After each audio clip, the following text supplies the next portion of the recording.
Black Friday at CNN, dozens of people laid off, and lawsuit alleges tolerance for rape and sex abuse in the U.S. military.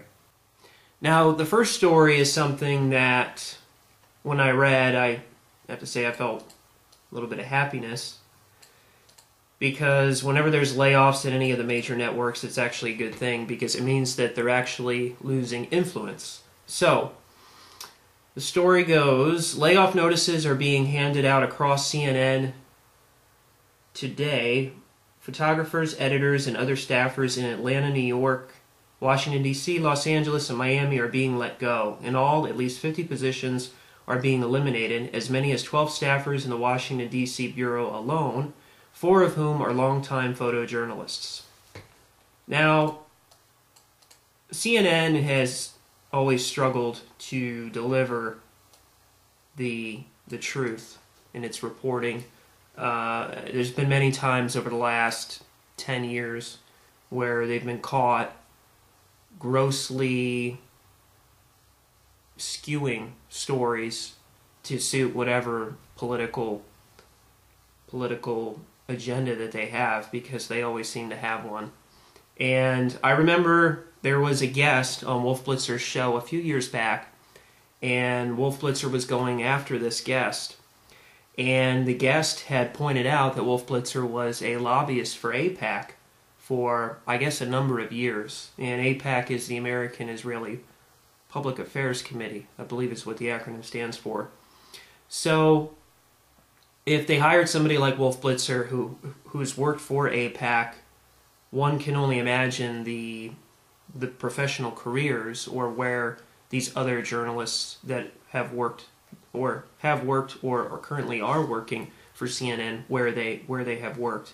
I'm sure that there's been a number of their correspondents and producers which have worked for AIPAC and perhaps some of the other powerful lobbying groups in Washington, D.C.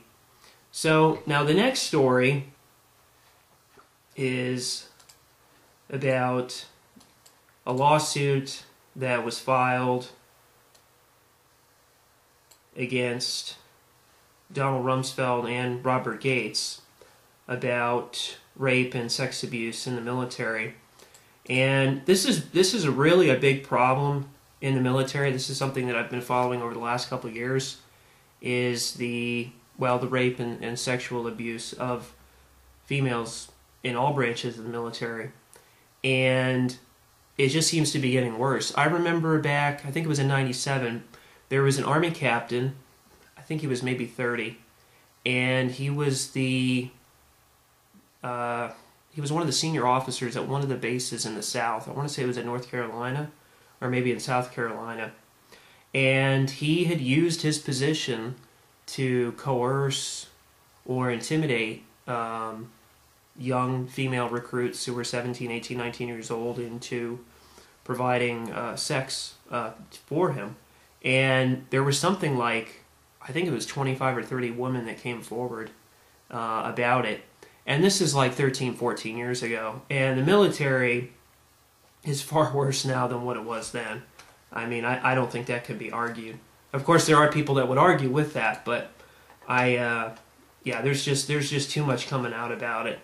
And it's hitting the internet, and our own mass media is just trying to ignore it at this point. But at some point, they're going to have to do damage control and address the issue. But it's not going to matter, because more and more people are finding out about it every day. I remember it was about a year and a half ago or 2 years ago, Russia Today did a report, and they were talking about, I'm trying to remember the statistic, which they got from the Department of Defense. It was something like 1 in 3 women in the U.S. military have been raped or sexually battered. And I'm going to try to find that video and link to it in this video's info box. And I'll also have this story and the CNN story as well in the video info box. So check them out when you have a chance, because they are worth reading.